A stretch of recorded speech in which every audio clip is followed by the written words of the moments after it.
اعوذ باللہ من الشیطان الرجیم بسم اللہ الرحمن الرحیم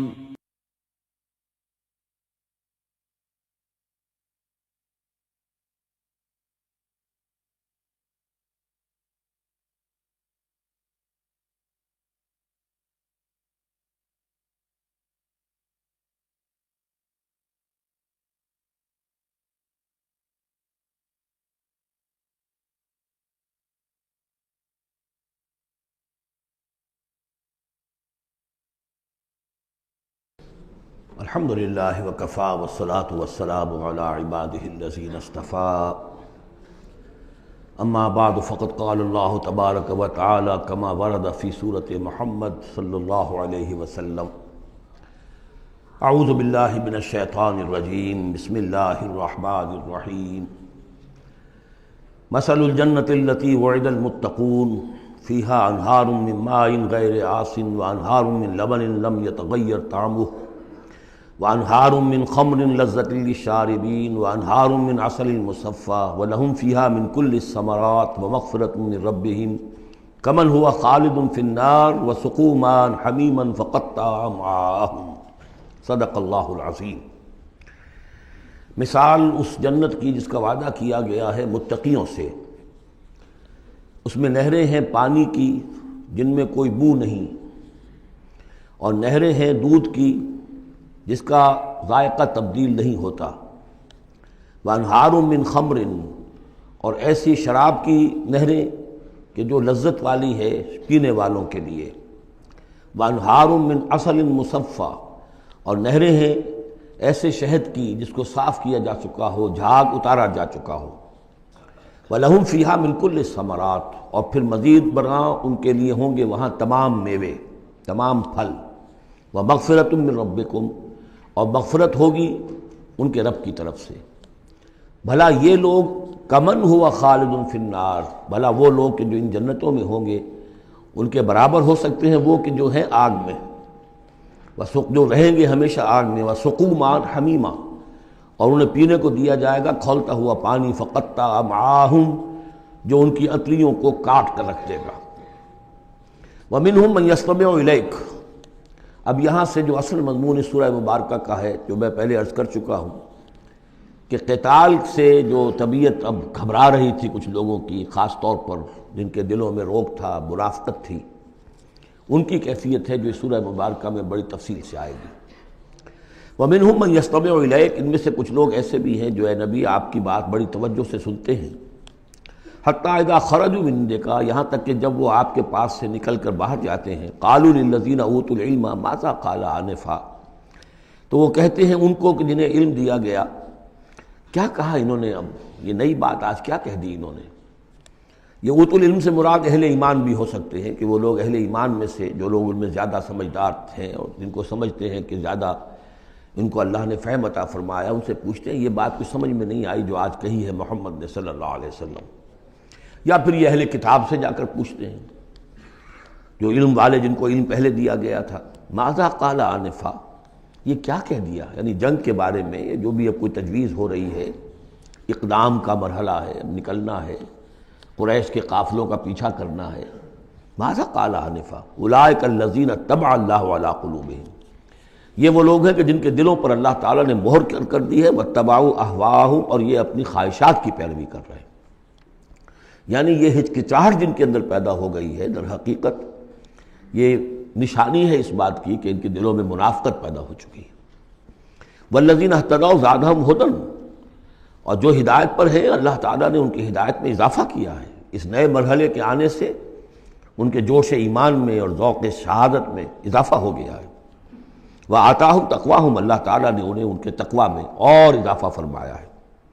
فَهَلْ يَنظُرُونَ إِلَّا السَّاعَةَ أَن تَأْتِيَهُم بَغْتَةً، تو یہ کس چیز کے منتظر ہے سوائے قیامت کے کہ وہ آ دھمکے ان پر اچانک، فقط جاء أشراطها، اس کی علامتیں تو آ چکی ہیں، یعنی قیامت کی سب سے بڑی علامت جو ہے وہ در حقیقت حضور صلی اللہ علیہ وسلم کی بعثت ہے، جو کہ آپ آخری رسول ہیں، اور آپ نے فرمایا بھی ہے کہ بعثت انا والساعة كهاتین، دونوں انگلیوں کو آپ نے جوڑا، میں اور قیامت اس طریقے سے جڑے ہوئے، اب میرے بعد کوئی اور نبی نہیں، انا آخر المرسلین وانتم آخر الامم، میں آخری رسول ہوں، تم آخری امت ہو، تو اب آپ کی بات تو قیامت ہی آنی ہے۔ فَأَنَّىٰ لَهُمْ إِذَا جَاءَتْهُمْ ذِكْرَاهُمْ، تو جب وہ آ جائے گی، ان پر دھمک آ جائے گی، آ دھمکے گی، تو پھر اس وقت ان کا یاد کرنا یا نصیحت اخذ کرنا یا سبق حاصل کرنا ان کے کس کام کا ہوگا؟ فَاعْلَمْ أَنَّهُ لَا إِلَٰهَ إِلَّا اللَّهُ وَاسْتَغْفِرْ لِذَنبِكَ، پس جان لو کہ اللہ کے سوا کوئی معبود نہیں، اور اپنی خطاؤں کے لیے اللہ سے استغفار کرو۔ اب یہاں ایک تو یہ ہے کہ یہ بات خطاب کر کے حضور سے کہی جا رہی ہے واحد کے صیغے میں، اس حوالے سے ایک تعویل تو یہ ہو سکتی ہے کہ یہ حقیقت میں حضور کی وساطت سے آپ کی امت سے کہی جا رہی ہے، لیکن یہ ہے کہ اس میں علماء نے یہ بات بھی نکالی ہے کہ یہاں حضور مخاطب ہے، اور حضور کی مخاطبت میں یہ پہلو موجود ہے کہ حضور کے گناہ کا معاملہ جو ہے ہم اپنے گناہ پر قیاس نہ کریں۔ حسنات الابرار سیئات المقربین، حضور کی تو جو انٹینسٹی ہوتی تھی تعلق مع اللہ کی شدید، اس میں ذرا سی کمی آتی تھی تو آپ اسے بھی سمجھتے تھے کہ بہت بڑی کوتاہی مجھ سے ہو گئی ہے۔ گویا کہ ہمارے لیے تو کہیں بمشکل کبھی اللہ تعالیٰ کی خصوصی عنایت سے طبیعت کے اندر انشراح ہو جائے تو یہ بہت بڑی نعمت ہے، اور حضور کے لیے وہ تو انشراح تو ہر وقت رہتا ہی تھا۔ اگر ذرا سا کہیں کسی مسئلے میں تھوڑی سی اس انشراح کی شدت میں کمی آ جائے تو آپ اسے بہت بڑی اپنی کوتاہی، بڑا گناہ سمجھتے تھے۔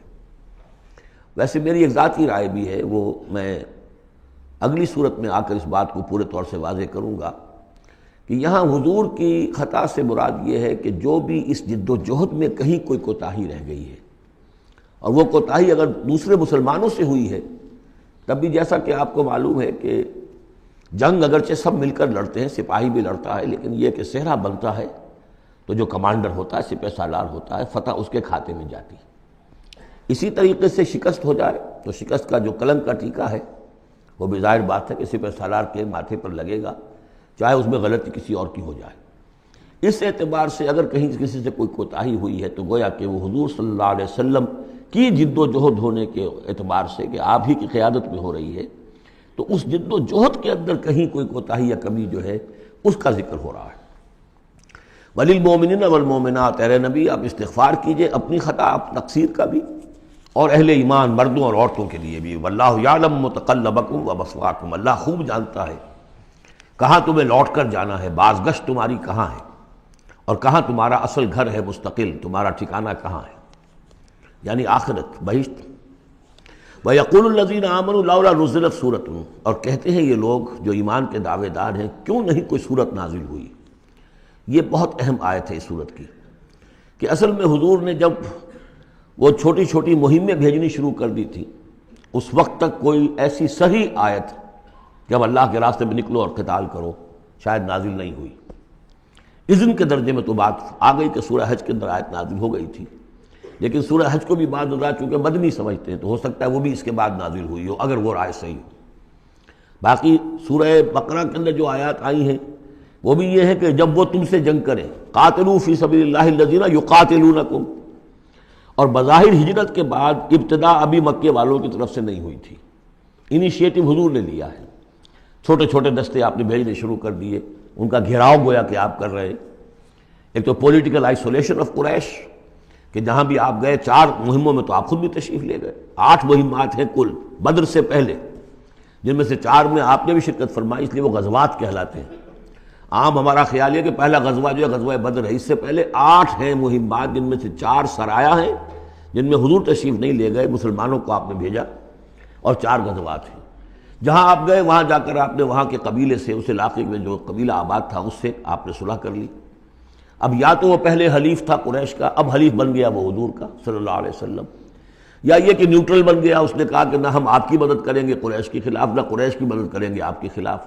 نتیجہ یہ ہوا کہ پولیٹیکل جو انفلوئنس تھا، zone of influence, political influence Quraysh کا وہ کم ہو رہا ہے۔ پھر آپ نے قافلوں کا پیچھا کیا تو اس سے اندازہ ہوا کہ اب ان کی لائف لائن جو ہے، ان کی تو شہرت تھی وہ، اس کے اوپر آپ نے ہاتھ ڈالا۔ یہ چیزیں چونکہ آپ کی طرف سے ہوئی ہیں، اس وقت تک مکے والوں کی طرف سے جو بھی کچھ انہوں نے کیا، مکے میں ستایا، مارا پیٹا، وہ تھے اپنی جگہ۔ ہجرت کے بعد ان کی طرف سے کوئی اقدام نہیں ہوا۔ اس پر یہ لوگ جو تھے جو ذرا اس جنگ وغیرہ سے اور اس معاملے سے اپرا رہے تھے، تو ان کو ایک دلیل ملی ہوئی تھی. وہ کہتے تھے لولا نزل سورۃ، کیوں نہیں کوئی سورت نازل ہو جاتی. یہ تو محمد صلی اللہ علیہ وسلم نے خود ہی اپنا ایک سلسلہ شروع کر دیا ہے اپنی ذاتی رائے سے. ان کا خیال ہوگا جیسے کوئی مہم جو انسان ہوتا ہے، تو شاید اسی طریقے سے اب یہ جو ہے مہم جو انسان بن گئے. لولا نزل سورۃ فاذا انزل سورۃ محکمۃ، پھر جب ایک محکم صورت نازل کر دی گئی، وذکر فیہا القتال، اور اس میں قتال کا حکم آ گیا. رأیت الذین فی قلوبہم مرض، تو اب تم دیکھو گے ان لوگوں کو کہ جن کے دلوں میں روگ ہے. ینظرون الیک نظر المغشی علیہ من الموت، اب آپ کی طرف ایسے دیکھیں گے جیسے وہ شخص دیکھتا ہے جس پر موت کی غشی طاری ہو رہی ہوتی ہے. دلیل ان کی ختم ہو گئی. اب وہ کہتے تھے کہ آیت اترے، کو قرآن نازل ہو جس سے معلوم ہو کہ اب قتال ہے، یہ اللہ کا حکم ہے. اسی لیے اسی آیت میں جو لفظ قتال آیا ہے، اسی کے حوالے سے اس سورت کا نام سورہ قتال بھی ہے. فَإِذَا أُنزِلَتْ سُورَةٌ مُحْكَمَةٌ وَذُكِرَ فِيهَا الْقِتَالُ رَأَيْتَ الَّذِينَ فِي قُلُوبِهِم مَّرَضٌ يَنظُرُونَ إِلَيْكَ نَظَرَ الْمَغْشِيِّ عَلَيْهِ مِنَ الْمَوْتِ فَأَوْلَىٰ لَهُمْ، تو افسوس ہے ان پر، بربادی ہے ان کے لیے. طاعۃ وقول معروف، دیکھو ایمان لائے ہو، ایمان کا دعویٰ کر رہے ہو تو اطاعت لازم ہے تم پر. طاعۃ وقول معروف، ہاں کوئی مشورہ دینا ہے، بھلی بات کہنی ہے، کوئی حرج نہیں ہے، مشورہ دے سکتے ہو، اچھی بات کہہ سکتے ہو، لیکن اطاعت کرنی پڑے گی. فَإِذَا عَزَمَ الْأَمْرُ، مشورے کے بعد جب فیصلہ ہو جائے، ایک بات طے ہو جائے، فَلَوْ صَدَقُوا اللَّهَ لَكَانَ خَيْرًا لَهُمْ، تو اب اگر انہوں نے جو وعدہ اللہ سے کیا ہوا تھا اور جو میثاق ایمان ان کا ہے، اس کو اگر یہ سچا کریں گے، ثابت ہوں گے سچے، تبھی ان کی خیریت ہے، تبھی ان کے لیے بہتری ہے. فَهَلْ عَصَيْتُمْ إِن تَوَلَّيْتُمْ أَن تُفْسِدُوا فِي الْأَرْضِ وَتُقَطِّعُوا أَرْحَامَكُمْ. اس آیت کے دو ترجمے کیے گئے ہیں. پہلے میں وہ ترجمہ کر رہا ہوں کہ جو شیخ الہند کا بھی ہے اور مجھے اسی سے اتفاق ہے، کہ تم ذرا سوچو، اگر جس حال میں اس وقت تم ہو، اگر تمہیں حکومت مل جائے، تم والی بن جاؤ، تمہیں یہاں اقتدار مل جائے اس جزیرہ نما عرب میں، تو تمہاری ابھی چونکہ پوری تربیت نہیں ہوئی ہے، خاص طور پر ظاہر بات ہے کہ جو انصار مدینہ تھے، ابھی ایمان لائے تھے، ان کی تربیت تو نہیں ہوئی. ان میں ایک بڑی تعداد ایسے لوگوں کی بھی شامل تھی. آپ کو معلوم ہے کہ جو منافق تھے، آخر غزوہ احد میں 1/3 نفری جو ہے وہ نکل کر چلی گئی تھی، تو معلوم ہوا کہ اس میں اتنی بڑی تعداد میں منافق بھی تھے. اگر اس حال میں تمہیں کہیں حکومت مل جائے تو تم کیا کرو گے؟ تفسدوا فی الارض، زمین میں فساد مچاؤ گے، وتقطعوا ارحامکم، اور اپنے رحمی رشتے کاٹو گے. یہ بات سمجھنی چاہیے ان جماعتوں کو بھی کہ جو چاہے اپنے دانش میں دین کے لیے اقتدار حاصل کرنا چاہتی ہیں، کہ ہم دین کو قائم کرنے کے لیے چاہتے ہیں کہ ہمارا غلبہ ہو، لیکن یہ کہ اگر وہ اپنے کارکنوں کی تربیت پر زور نہیں دیں گے، ان میں خلوص اور اخلاص اور للہیت، خالص اللہ کے لیے جو کرنا ہے اللہ کے لیے اور دین کے احکام کے مطابق، اگر ان جماعتوں کے کارکن جو ہیں وہ اس کی پوری تربیت یافتہ نہیں ہوں گے، تو ہو سکتا ہے کہ بجائے اگر انہیں کہیں اختیار مل جائے تو بجائے کہ اصلاح کے اور فساد ہو جائے. اور پہلا فساد تو اس اعتبار سے کہ بہرحال وہ لوگ فاسق اور فاجر تھے، انہوں نے جو فساد مچایا سو مچایا، لیکن اگر دین کے نام پر کہیں فساد مچ جائے تو پھر دین بدنام ہو جائے گا. یہ ہے مضمون کہ جو یہاں اس آیت میں آیا ہے کہ ابھی تمہیں امتحانوں میں سے گزرنا پڑے گا، بھٹیوں میں سے نکلو گے تب تم ذرے خالص بنو گے اور کندن بنو گے. ایک ترجمہ یہ کیا گیا ہے ان تولیتم، مطلب اگر تم منہ موڑ لو گے، قتال نہیں کرو گے، تو اس کا نتیجہ یہ نکلے گا کہ زمین میں فساد ہوگا اور تم اپنے رحمی رشتے قطع کرو گے. لیکن میرے نزدیک پہلا مضمون، یہ ترجمہ میں آپ کو پڑھ کر سنا رہا ہوں، شیخ الہند کا ہے. پھر تم سے یہ بھی توقع ہے کہ اگر تم کو حکومت مل جائے تو خرابی ڈالو ملک میں اور قطع کرو اپنی قرابتیں. مجھے اسی سے اتفاق ہے. اولئک الذین لعنہم اللہ فاصمہم واعمی ابصارہم، یہ وہ لوگ ہیں کہ جن پر اللہ تعالیٰ نے لعنت کی ہے اور انہیں بہرا بھی کر دیا ہے اور ان کی نگاہوں کو اندھا کر دیا ہے.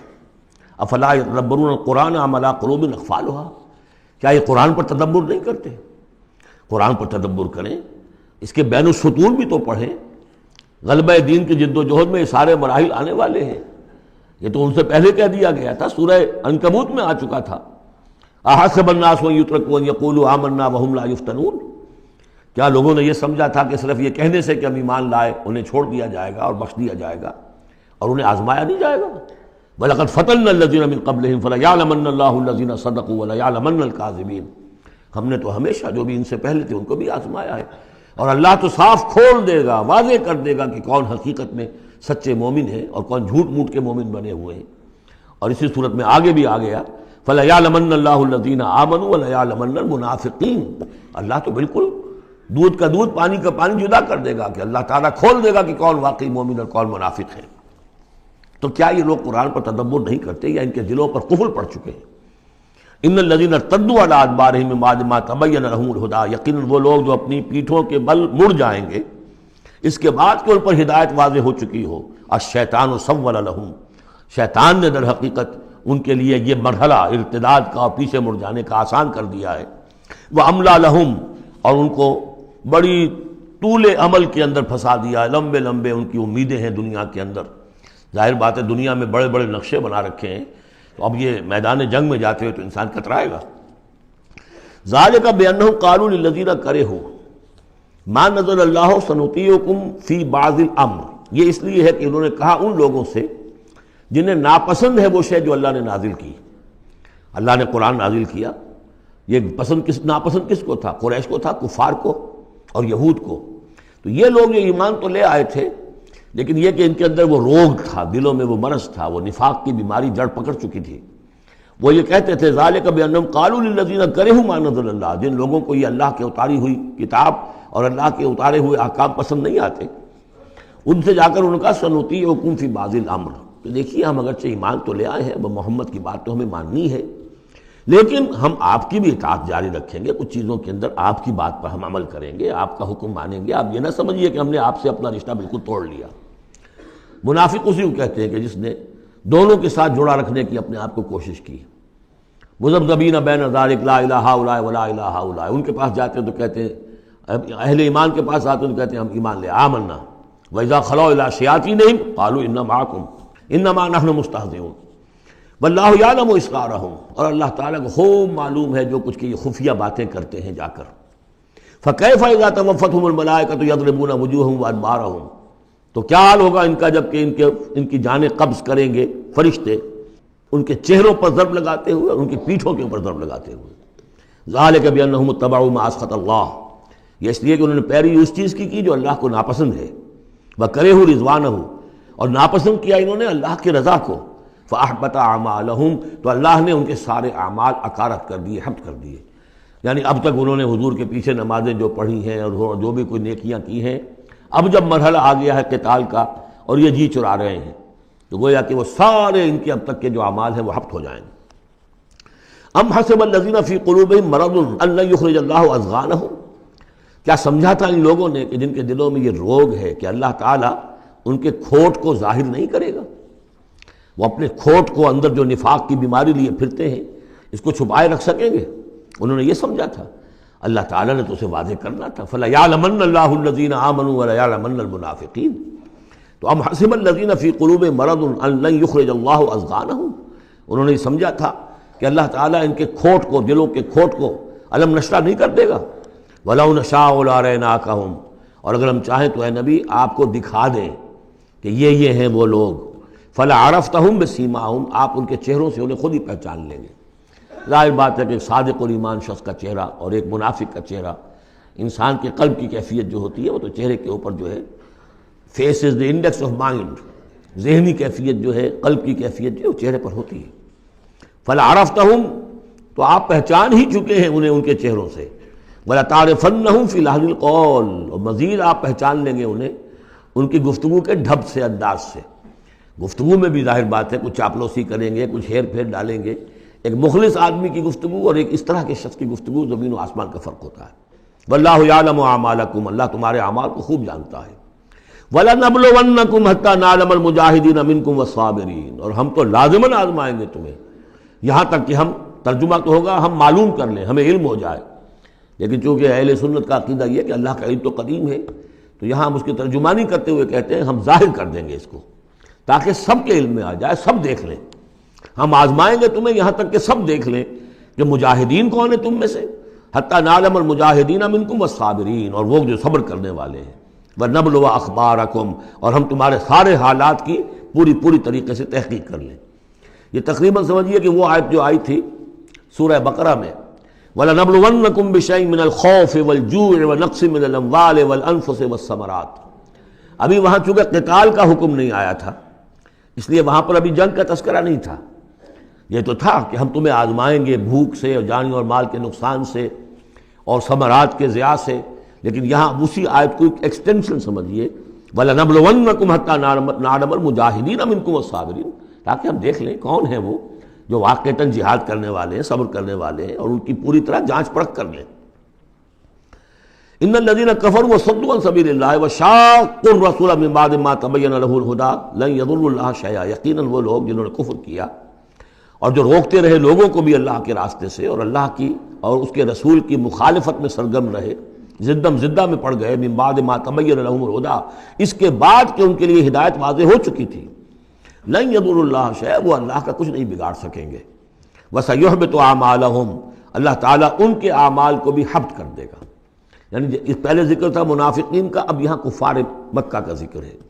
ان کے اعمال کیا تھے؟ وہی حاجیوں کی خدمت کرتے تھے۔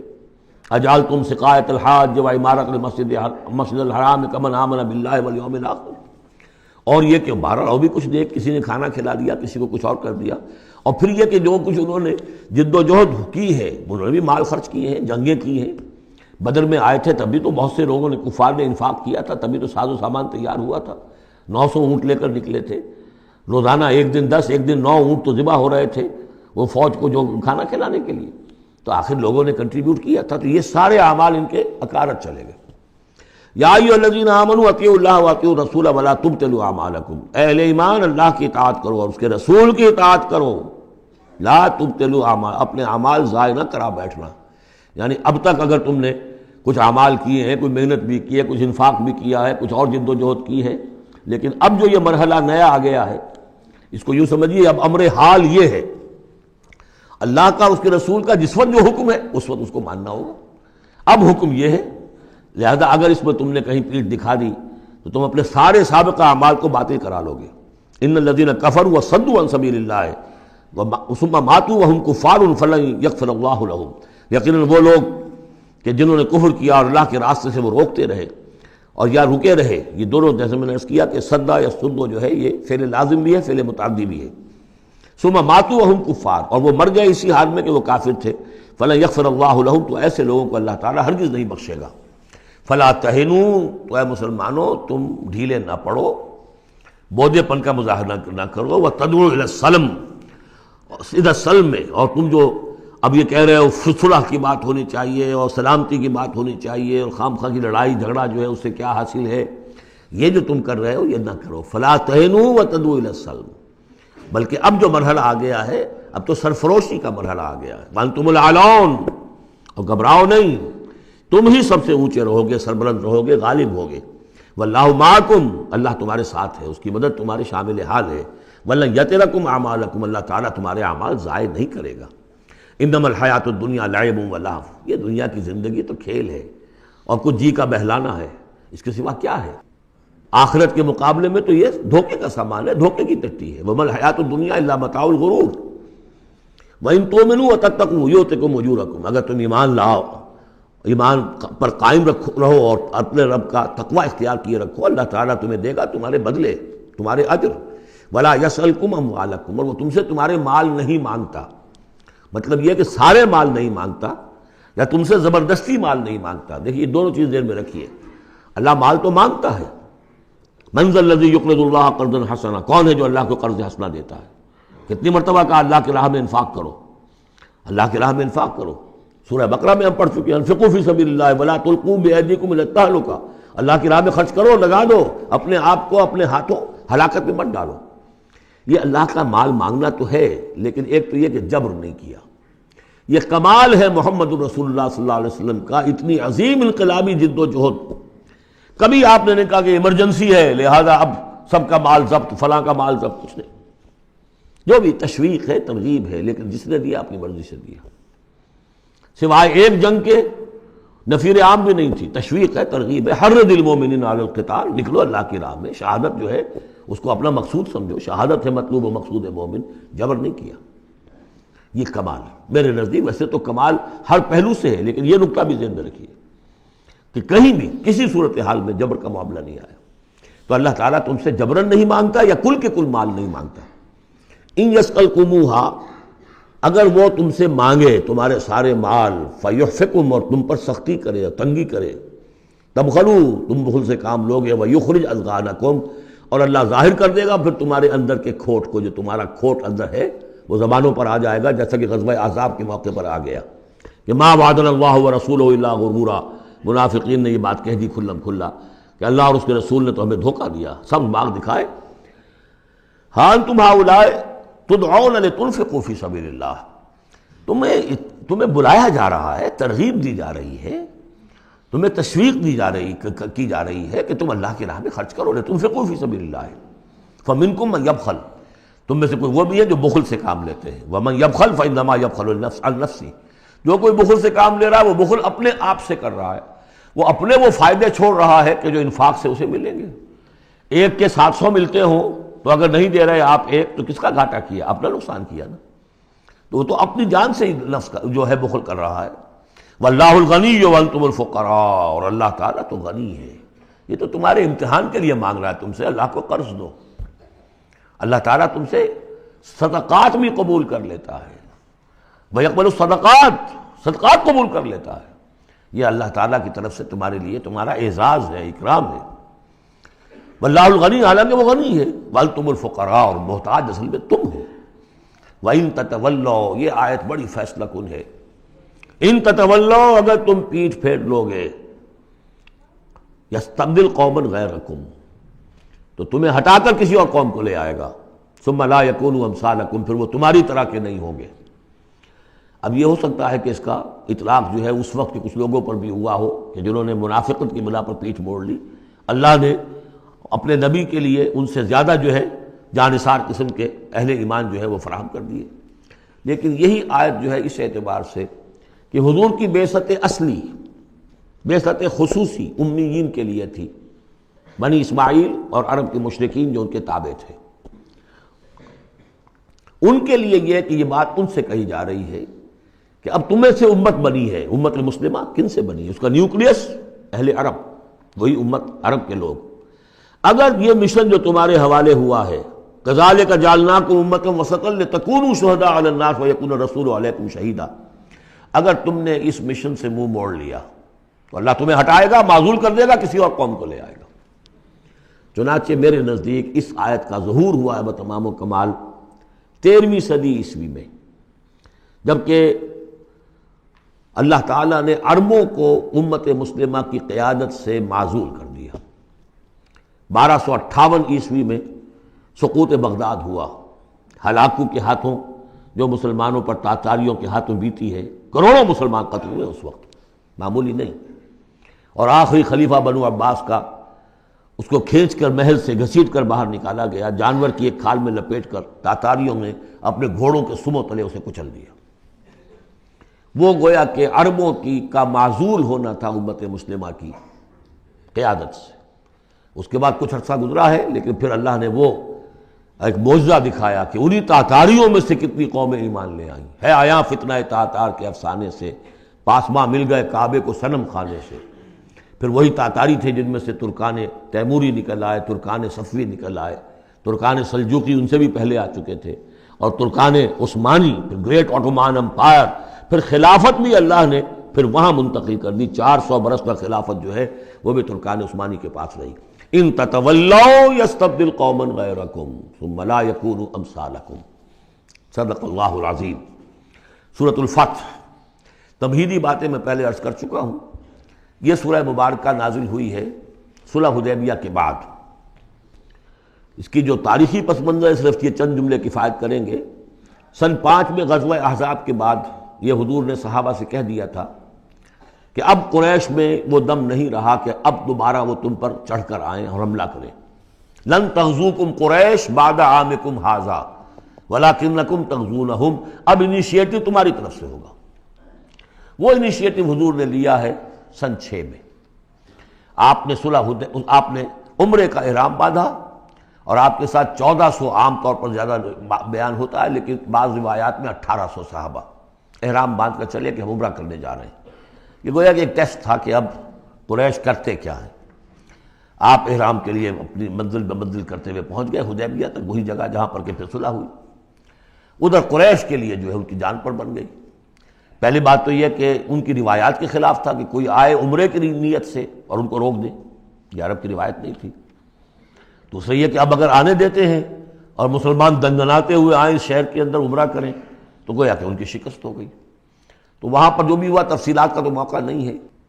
ایک طرف تو وہ تلے ہوئے تھے کہ جنگ کریں گے، اور جب حضرت عثمان کو حضور نے بھیجا ہے کچھ سلسلہ جنبانی کے لیے، وہاں ان کو روک لیا گیا، خبر مشہور ہو گئی کہ انہیں شہید کر دیا گیا۔ پھر حضور نے بیعت لی، وہ بیعت علی الموت کہلاتی ہے، بیعت علی لا نفر یا بیعت علی الموت، اور اس کا نام ہے بیعت رضوان۔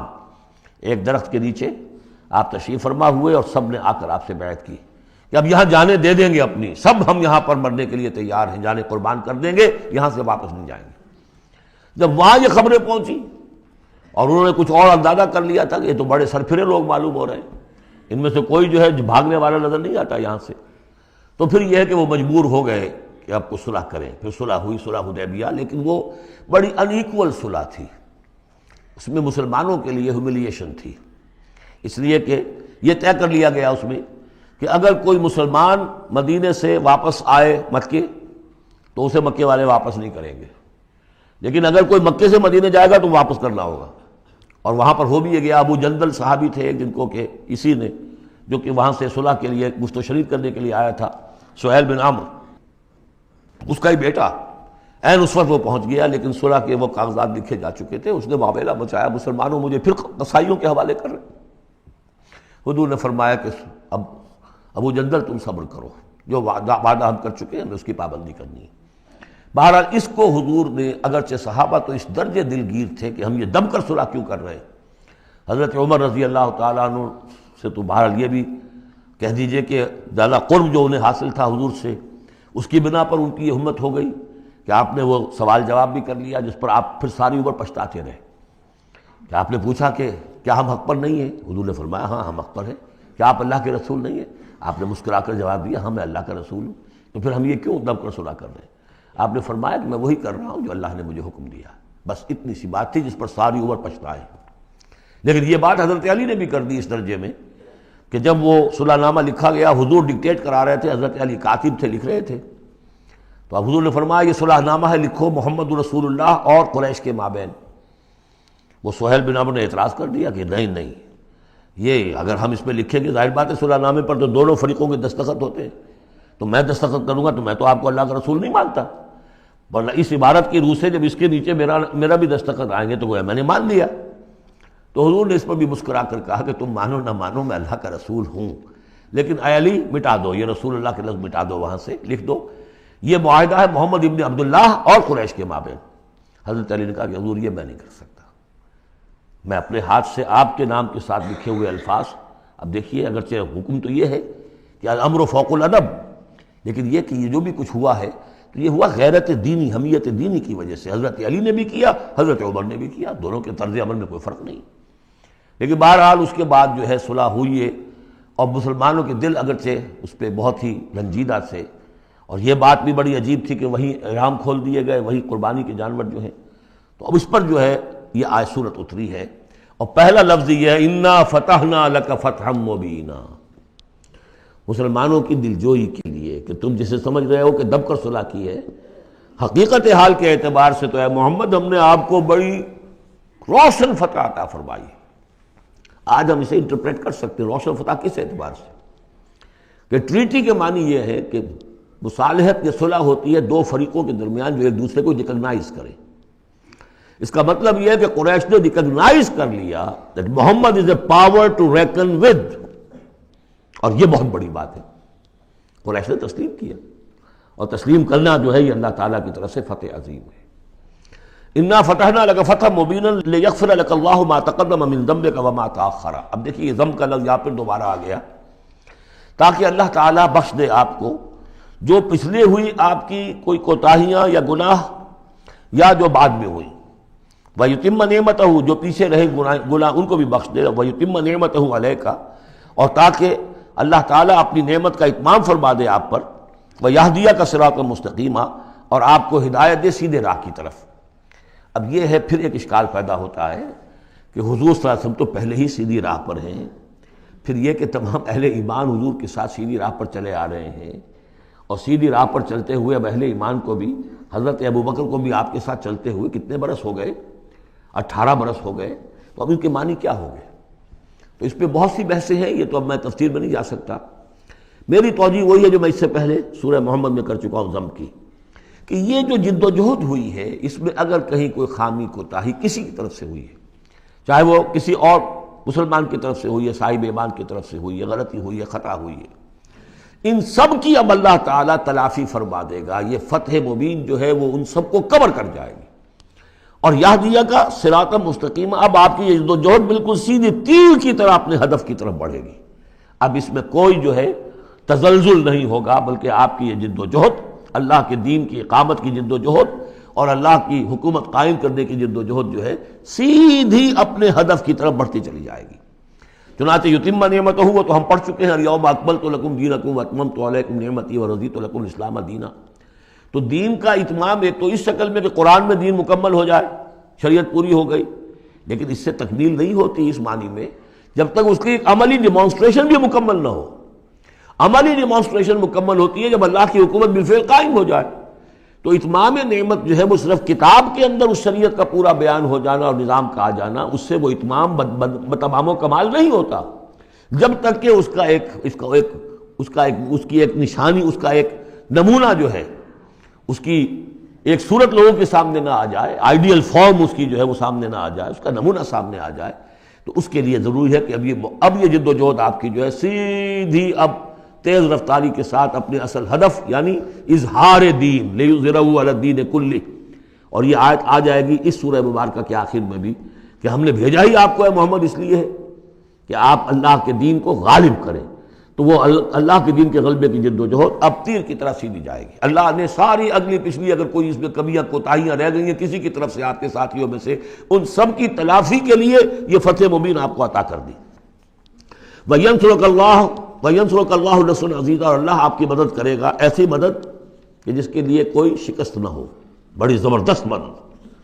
هُوَ الَّذِي أَنزَلَ السَّكِينَةَ فِي قُلُوبِ الْمُؤْمِنِينَ لِيَزْدَادُوا إِيمَانًا مَعَ إِيمَانِهِمْ، وہی ہے کہ جس نے اہل ایمان کے دلوں میں سکینت نازل کر دی تاکہ ان کے ایمان میں اور اضافہ ہو جائے، تاکہ وہ اور اضافہ کر لیں اپنے ایمان میں، جتنا ایمان ہے اس سے اور بڑھ کر۔ وَلِلَّهِ جُنُودُ السَّمَاوَاتِ وَالْأَرْضِ، اب ظاہر بات ہے کہ اس میں ایک تو کیفیت یہ تھی کہ جو انہیں سکون حاصل تھا کہ وہ تیار تھے سب اپنی جانیں دینے کے لیے، اس کے لیے بھی ایک سکون قلب کے اندر اللہ تعالیٰ نے ان کے پیدا کیا تھا، تبھی تو وہ اس کے لیے آمادہ ہوئے۔ پھر یہ کہ ان کے اندر نظم اور ضبط کا یہ عالم کہ کوئی ایک شخص بھی حق میں نہیں تھا کہ یہ صلح یہاں اس وقت ہو، لیکن محمد رسول اللہ ان کی اطاعت، اس کا سب سے بڑا ٹیسٹ وہاں ہوا ہے۔ اور یہ بات جو میں کہہ رہا ہوں شاید بعض حضرات کو عجیب لگی، کوئی ایک شخص بھی نہیں تھا اس کے حق میں۔ اس کی دلیل کیا ہے؟ اس کی دلیل یہ ہے کہ جب حضور نے جب صلح ہو گئی مکمل، آپ نے فرمایا مسلمان اٹھو، احرام کھول دو اور یہی قربانیاں دے دو۔ کوئی نہیں اٹھا، ایک بھی نہیں اٹھا۔ دوسری مرتبہ کہا آپ نے اٹھو بھائی، اب ہو گیا بات، بس جو ہو گئی ہوگی، اب یہی احرام کھول دو، کوئی نہیں اٹھا۔ تیسری دفعہ کوئی نہیں اٹھا۔ آپ دلگیر ہو کر، دل گرفتہ ہو کر اپنے خیمے میں چلے گئے۔ ام سلمہ رضی اللہ تعالیٰ عنہ ام المومنین آپ کے ساتھ تھی، ان سے جا کر کہا، میں نے 3 مرتبہ مسلمانوں سے کہا ہے کہ اٹھو اور احرام کھول دو، کوئی نہیں اٹھ رہا۔ انہوں نے کہا، مشورہ دیا کہ آپ کسی سے کچھ نہ کہیں، اپنی زبان سے کچھ نہ کہیں، آپ اپنا احرام کھول دیجیے۔ بس آپ آئے باہر، آپ نے قربانی دی، احرام کھول دیا، اس پر اب سب اٹھ گئے۔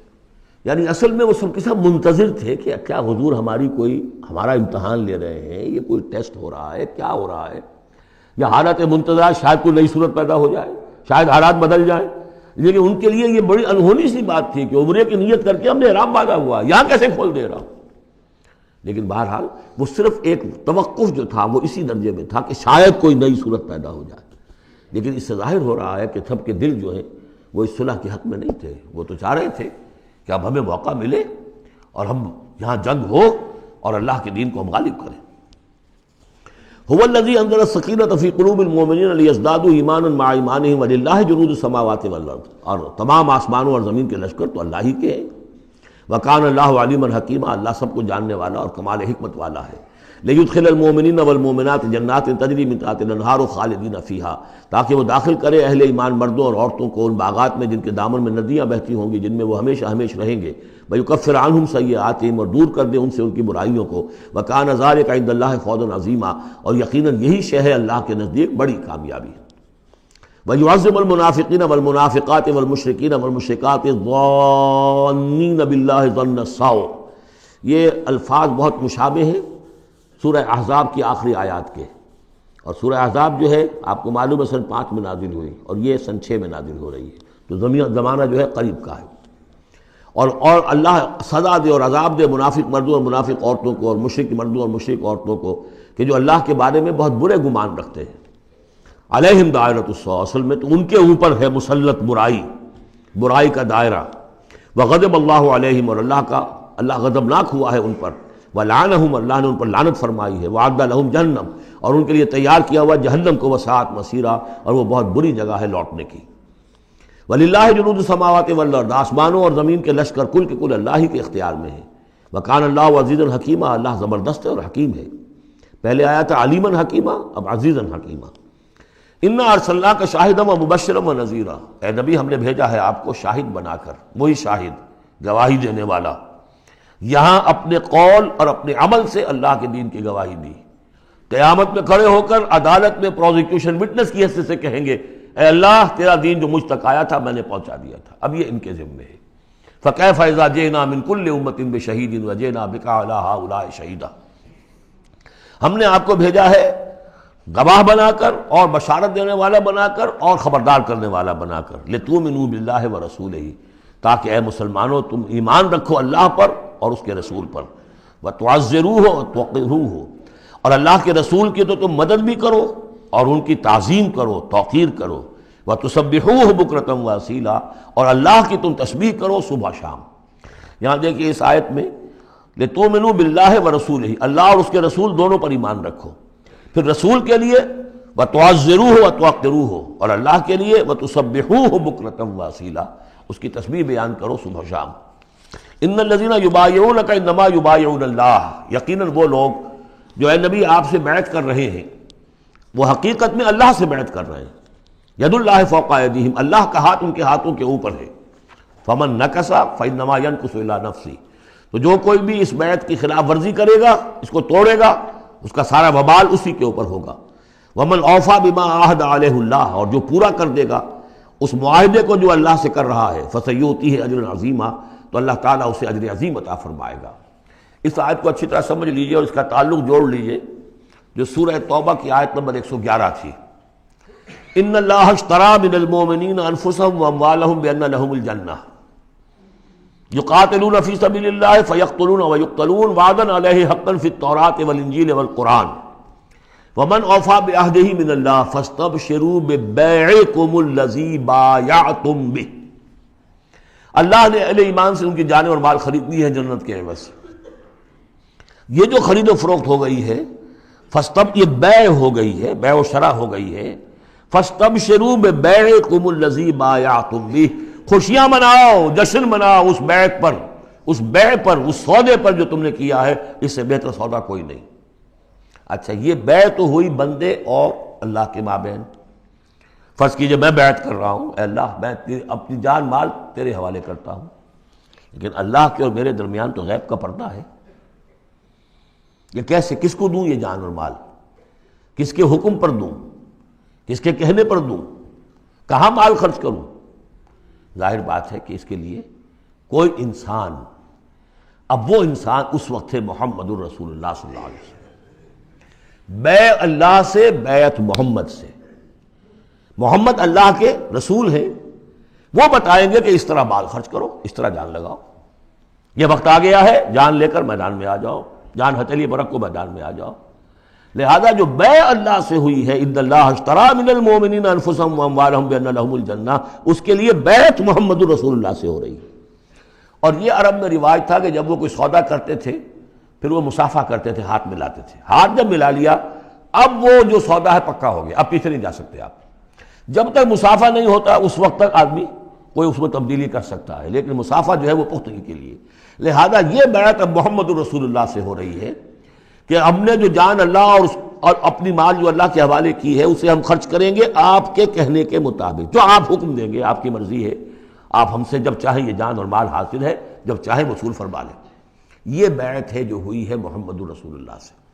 اچھا، اس میں جو یہ فرمایا، چونکہ یہ تین فریق ہو گئے، اللہ، بیعت کرنے والا اور جس کے ہاتھ پر بیعت کی گئی، لہذا یہ ٹرائی پارٹائٹ ایگریمنٹ ہے، تین فریق ہیں اس کے۔ ایک وہ ہے حضور کا ہاتھ، جس پر بیعت کرنے والے کا ہاتھ آ گیا۔ اللہ نے فرمایا ایک تیسرا ہاتھ بھی ہے، وہ تمہیں نظر نہیں آ رہا، ید اللہ فوق ایدیہم، اللہ کا ہاتھ ان کے ہاتھوں کے اوپر ہے۔ تو یہ تین ہاتھ ہیں در حقیقت اس بیعت کے اندر، اس بیعت کے اندر۔ ان الذین یبایعونک انما یبایعون اللہ، اصل میں تو بیعت، اور بیعت جو ہو رہی ہے تو اللہ سے ہو رہی ہے۔ فاستبشروا ببیعکم الذی بایعتم بہ، باب مفاعلہ کے اندر بھی وہ آ گیا، تم نے جو باہمی یہ کیا ہے بیع و شراء کا معاملہ، اس میں خوشیاں مناؤ، وہی باب مفاعلہ ہے، وہ یبایعونک۔ ان الذین یبایعونک، اے نبی جو آپ سے یہ بیعت کر رہے ہیں، انما یبایعون اللہ، وہ اللہ سے بیعت کر رہے ہیں۔ ید اللہ فوق ایدیہم، اللہ کا ہاتھ ان کے ہاتھوں کے اوپر ہے۔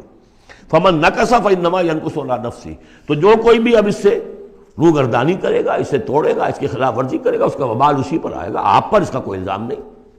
ومن اوفی بما عہد علیہ اللہ فسیؤتی اجرا عظیما، اور جو بھی پورا کر دے گا جس کا کہ اس نے وعدہ اللہ سے کیا ہے، یہ معاہدہ اللہ سے ہوا جان اور مال کا۔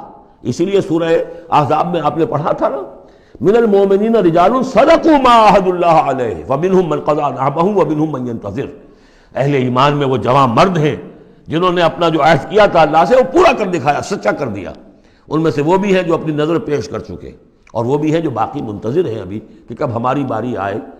وبال دوش ہے سر جان ناتواں پہ، مگر لگا رکھا ہے تیرے خنجر و ثنا کے لیے، اے اللہ ہم لیے پھر رہے اس سر کو کہ کب تیری راہ میں کٹے اور ہم فارغ ہو جائیں، سمک دوش ہو جائیں، ہمارے کندھے سمک ہو جائیں، ہلکے ہو جائیں، سمک دوش، کندھا ہلکا ہو جائے۔ یہ سر کا بوجھ ہم لگائے ہوئے ہیں اپنے سر پر کہ کب تیری طرف سے حکم آئے ہم نے اپنے سر کٹوائیں اور ہم فارغ ہوں۔ اب اسی کو سمجھ لیجئے کہ حضور کے بعد یہ بیعت کس سے ہوگی؟ جو بھی کوئی داعی اللہ اب کھڑا ہو اللہ کے نام کے، نبی تو نہیں ہوگا، ہوگا امتی۔ اطاعت اس کی ہوگی اللہ اور اس کے رسول کی اطاعت کے نیچے نیچے، اس کے دائرے کے اندر، مستقل بذات اطاعت اس کی نہیں ہوگی۔ لیکن یہ کہ بہرحال اب بھی ضرورت ہوگی کہ کوئی جماعت ہو، کوئی جمعیت ہو، کوئی طاقت ہو، ایک فرد سے جو ہے اکیلا چنا بھاڑ نہیں پھوڑ سکتا۔ دین کو غالب کرنے کی جد و جہد، عقیم الدین جو ہم پڑھائے ہیں، یہ پورا سلسلہ جو ہے مکی صورتوں کا جو ان مدنی صورتوں کے ساتھ منسلک ہے، توحید عملی، اقامت دین، اور جو اس صورت کے اندر آ جائے گا لیظہرہ علی الدین کلہ، اس کے لیے جماعت چاہیے، جمعیت چاہیے۔ تو اب بھی کوئی اللہ کا بندہ ہوگا، آپ اسے ٹھوک بجا کر دیکھ لیں، اطمینان دیکھیں، سوچ دیکھیں اس کی رائے کیا ہے، وہ کیا سمجھتا ہے، اگر وہ دین سے بھی واقف ہے، اگر وہ یہ کہ زمانے کے حالات سے بھی واقف ہے، اس کی شخصیت کو دیکھیے، اس کے ماحول کو دیکھیے، اگر آپ کا دل گواہی دے کہ یہ کوئی بہروپیہ نہیں ہے، یہ واقعتاً سنسیئر آدمی ہے، خلوص کے ساتھ اس کے ہاتھ میں ہاتھ دے کر بیعت کیجیے، ساتھ چلیے۔ یہی طریقہ مسنون اور منصوص ہے، یہی ایک طریقہ ہے جس کا قرآن مجید میں، یعنی نصوص کسے کہتے ہیں؟ نصوص قرآنی، نصوص حدیث، حدیث میں بھی ذکر ہے تو بیعت کا ہے۔ باقی اور کوئی طریقہ جماعت سازی کا مسنون نہیں ہے، مباح وہ بھی ہے، جو بھی طریقہ اختیار کر لیا مباح ہے، حرام نہیں ہے۔ ممبرشپ ہے، ممبرشپ سے پھر امیر کا منتخب کرنا ہے، 2 سال 4 سال کے بعد پھر انتخاب، ٹھیک ہے، کوئی شے حرام نہیں ہے جب تک کہ اس کی حرمت کے لیے کوئی دلیل نہ ہو۔ لیکن مسنون اور منصوص اور معصور، تین الفاظ۔ نصوص قرآن و سنت میں جس کا تذکرہ ہے وہ بیعت ہے۔ جو مسنون ہے پوری زندگی حضور کی جو ہے، اس میں کتنی بیعتیں ہوئی ہیں، بیعت عقبہ اولیٰ، بیعت عقبہ ثانیہ، بیعت رضوان، اور پھر یہ کہ نحن الذین بایعوا محمدا علی الجہاد ما بقینا ابدا۔ جب غزوہ احزاب میں جب وہ خندق کھودی جا رہی تھی تو یہ شعر پڑھ رہے تھے صحابہ کرام، ہم ہیں وہ لوگ کہ جنہوں نے محمد سے بیعت کی ہے جہاد کی، اب یہ جہاد جاری رہے گا جب تک جان میں جان ہے۔ یہ ہے ساری زندگی میں آپ کی یہ بیعت کا نظام تھا۔ اس کے بعد خلافت ہوئی تو بیعت پر ہوئی، حضرت ابو بکر سے بیعت، عمر سے بیعت، مشورہ علیحدہ بات ہے، جب طے ہو گیا کہ اب یہ ہو گیا تو بیعت۔ پھر خلافت میں کچھ غلط رخ پیدا ہو رہا تھا، حضرت حسین رضی اللہ تعالیٰ عنہ اور حضرت عبداللہ ابن زبیر رضی اللہ تعالیٰ عنہما یہ کھڑے ہوئے تو جنہوں نے جمعیت بنائی بیعت کی بنیاد پر بنائی۔ یہ دوسری بات ہے کہ جو کوفی تھے انہوں نے جو بیعت کی تھی حضرت حسین سے وہ توڑ دی انہوں نے۔ فمن نکث فانما ینکث علی نفسہ۔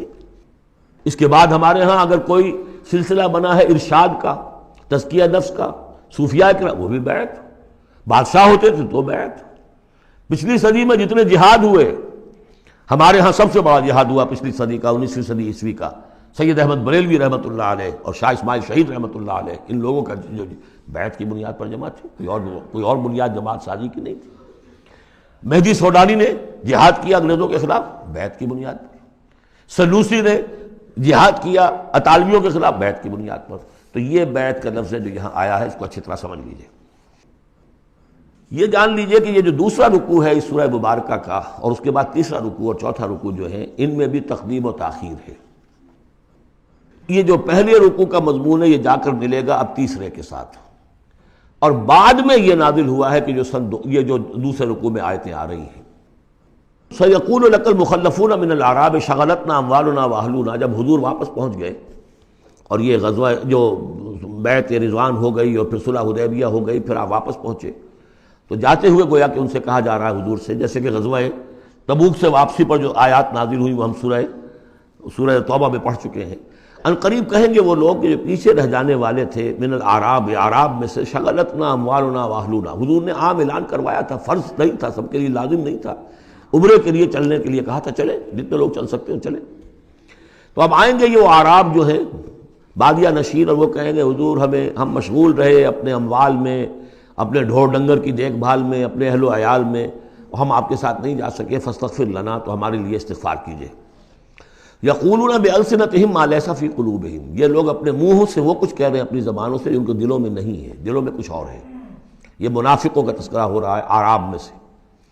قل فمن یملک لکم من اللہ شیئا ان اراد بکم ضرا او اراد بکم نفعا، ان سے کہیے کہ اگر اللہ تعالیٰ نے تمہارے لیے کوئی بھی اگر ضرر کا فیصلہ کیا تھا تو، اور اگر خیر کا فیصلہ کیا تھا تو کون سی چیز روک سکتی ہے؟ من یملک لکم من اللہ شیئا، کون ہے وہ کہ جو اختیار رکھتا ہو تمہارے بارے میں اللہ کی طرف سے کچھ بھی، اگر اس نے ارادہ کیا ہو ضرر کا، یعنی اگر کوئی خرابی ہونی تھی تو کیا تمہارے یہاں ہونے کی وجہ سے رک جانی تھی؟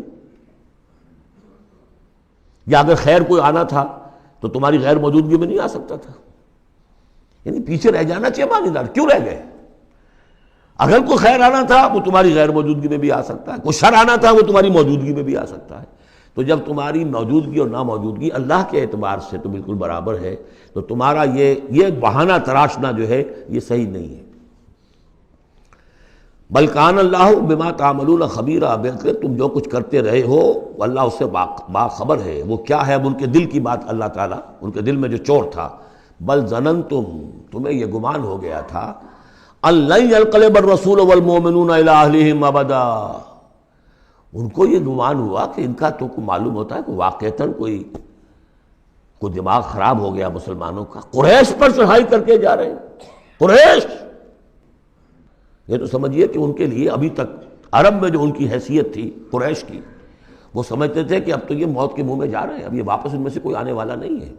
بل ظننتم، تم نے یہ گمان کیا تھا، ان لن ينقلب الرسول والمؤمنون الى اہلہم ابدا، کہ اب واپس آئیں گے ہی نہیں رسول اور اہل ایمان اپنے گھر والوں کی طرف۔ وَزُيِّنَ ذَلِكَ فِي قُلُوبِكُمْ، اور یہ تمہارے دلوں میں کھبا دی گئی بات، وَظَنَنْتُمْ ظَنَّ السَّوْءِ، اور تم نے بہت برا گمان کیا، وَكُنْتُمْ قَوْمًا بُورًا، اور تم ہو ہی تباہ ہونے والے لوگ۔ یہ منافقین اعراب کا تذکرہ ہو رہا ہے، اور یہ کب ہو رہا ہے؟ سن 6 میں۔ سن 2 کے اندر جو معاملہ تھا وہ بھی ہم دیکھ چکے، وہ جو سورہ محمد کے اندر آیا معاملہ، جبکہ ابھی یہ مرحلہ شروع ہو رہا تھا، ابھی قتال کا سلسلہ شروع ہونے والا تھا، اس وقت بھی ان کے دلوں میں صلح جوئی، امن سے کام کرو، صلح سے کام کرو، یہ خامخواہ جو ہے یہ اس طرح کی مہم جوئی مناسب نہیں ہے، اس وقت ان کا یہ خیال تھا۔ وَمَن لَّمْ يُؤْمِن بِاللَّهِ وَرَسُولِهِ فَإِنَّا أَعْتَدْنَا لِلْكَافِرِينَ سَعِيرًا، اور جو کوئی اللہ اور اس کے رسول پر ایمان نہ رکھے تو اللہ تعالیٰ نے ایسے کافروں کے لیے تو جہنم تیار کر رکھی ہے۔ وَلِلَّهِ مُلْكُ السَّمَاوَاتِ وَالْأَرْضِ يَغْفِرُ لِمَن يَشَاءُ، اور اللہ آسمانوں اور زمین کی بادشاہی اللہ ہی کے لیے ہے، وہ بخشتا ہے جس کو چاہتا ہے، وَيُعَذِّبُ مَن يَشَاءُ، اور عذاب دے گا جس کو چاہے گا، وَكَانَ اللَّهُ غَفُورًا رَحِيمًا، اور اللہ تعالیٰ غفور الرحیم ہے۔ سَيَقُولُ الْمُخَلَّفُونَ إِذَا انطَلَقْتُمْ إِلَىٰ مَغَانِمَ لِتَأْخُذُوهَا، اب یہ نوٹ کر لیجئے تاریخی اعتبار سے کہ اس کے فوراً بعد جو ہے اگلے ہی سال حضور نے، اب جب کہ قریش سے صلح ہو گئی تو آپ یکسو ہو گئے، ادھر سے کوئی حملہ اب نہیں ہوگا، تو آپ نے اپنی پوری طاقت لے کر خیبر پر حملہ کیا، جو گڑھ بن گیا تھا یہودیوں کا، جو بنو قینقاع اور بنو نذیر نکالے گئے تھے، جا کے وہیں آباد ہو گئے تھے، پہلے سے بھی وہاں پر وہ بڑا گڑھ تھا، ان کے بڑے قلعے تھے، بڑے یعنی فورٹیفائڈ، اور وہاں پر سارا وہ اب حضور نے ان کی جو ہے سرکوبی کی۔ جب حضور خیبر کی طرف جا رہے تھے، اب ان کا ہم بھی چلتے ہیں آپ کے ساتھ، اس لیے انہیں یقین تھا کہ فتح ہوگی اور مال غنیمت آئے گا۔ سَيَقُولُ الْمُخَلَّفُونَ إِذَا انطَلَقْتُمْ إِلَىٰ مَغَانِمَ، اور اے مسلمانوں جب تم اب جاؤ گے غنیمت حاصل کرنے کے لیے، یعنی اب جو غزوہ خیبر کی طرف جو پیش قدمی کرو گے، تو یہی لوگ جو پہلے پیچھے رہ گئے تھے وہ یہ کہیں گے ذرونا نتبعکم، ہم بھی آپ کے ساتھ چلیں، اجازت دیجیے۔ یریدون ان یبدلوا کلام اللہ، یہ اللہ کے کلام کو بدل دینا چاہتے ہیں۔ وہ اللہ کا کلام اگلے رکوع میں آ رہا ہے کہ ان کے بارے میں طے کر دیا گیا تھا کہ جو لوگ اس صلح حدیبیہ کے موقع پر نہیں گئے ہیں ساتھ حضور کے، اب ان کو کسی بھی دوسری نیکسٹ جنگ کے اندر شمولیت کی اجازت نہیں ہوگی۔ وہ آگے آ رہا ہے، اس لیے اس کے سمجھنے میں تھوڑی سی دقت ہوتی ہے، لیکن سمجھ لیجئے کہ وہ آگے ہے، اسی لیے تقدیم و تاخیر کی میں نے بات آپ سے کی تھی۔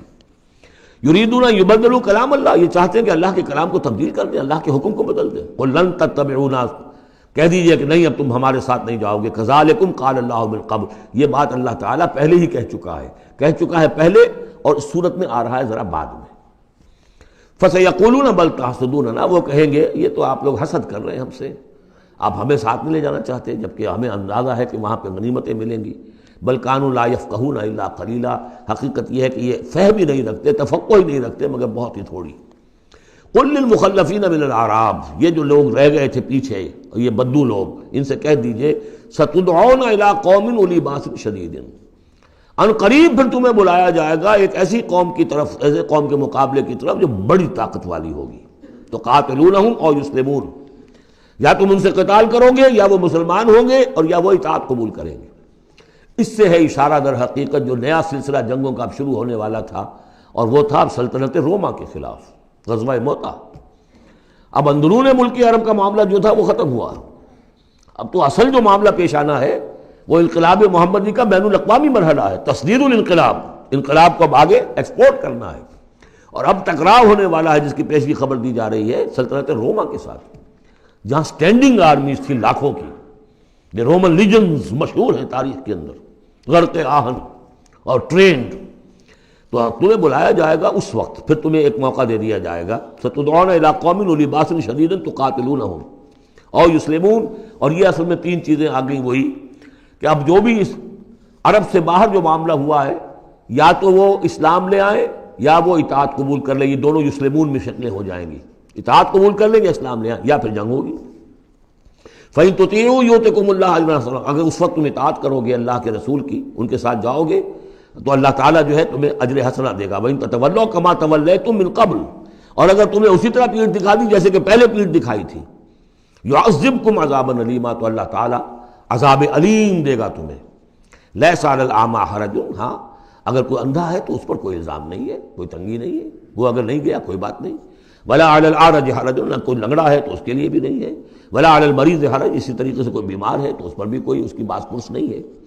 وَمَن يُطِعِ اللَّهَ وَرَسُولَهُ يُدْخِلْهُ جَنَّاتٍ تَجْرِي مِن تَحْتِهَا الْأَنْهَارُ، اور جو اللہ تعالیٰ اور اس کے رسول کی اطاعت کرے گا اللہ تعالیٰ اس کو داخل کرے گا ان باغات میں جن کے دامن میں ندیاں بہتی ہوں گی۔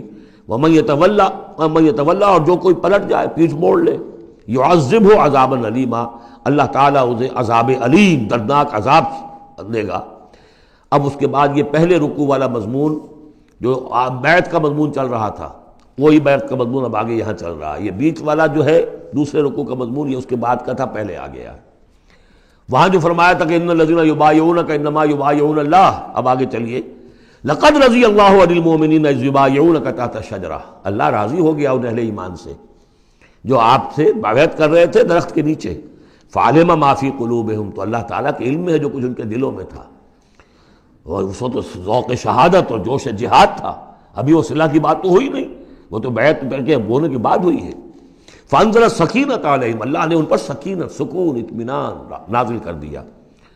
واصابہم فتحا قریبا، اور انہیں فتح دے دی بہت قریب، وہ فتح قریب وہی ہے، انا فتحنا لک فتحا مبینا، اس صلح کو کہا گیا کہ فوری طور پر انہیں فتح مل گئی۔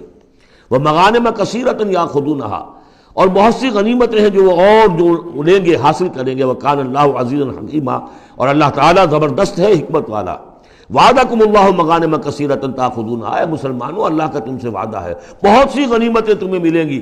فعجل لکم ہذہ، تو یہ تو تمہیں نقد دے دی ہے، فوری طور پر دے دی ہے یہ فتح جو تمہیں مل گئی ہے. وکف ایدی الناس عنکم، اور اللہ تعالیٰ نے روک لیا لوگوں کے ہاتھوں کو تم سے. لتکون آیۃ للمؤمنین، تاکہ یہ اہل ایمان کے لیے ایک نشانی بن جائے. وَيَهْدِيَكُمْ صِرَاطًا مُسْتَقِيمًا، اور اللہ تعالیٰ تمہاری رہنمائی فرمائے سیدھے راستے کی طرف. یعنی اب تمہاری جد و جہد جو ہے وہ تیر کی طرح سیدھی کامیابی کے آخری مراحل تک پہنچ جائے. بارک اللہ لی ولکم فی القرآن العظیم ونفعنی وإیاکم بالآیات والذکر الحکیم.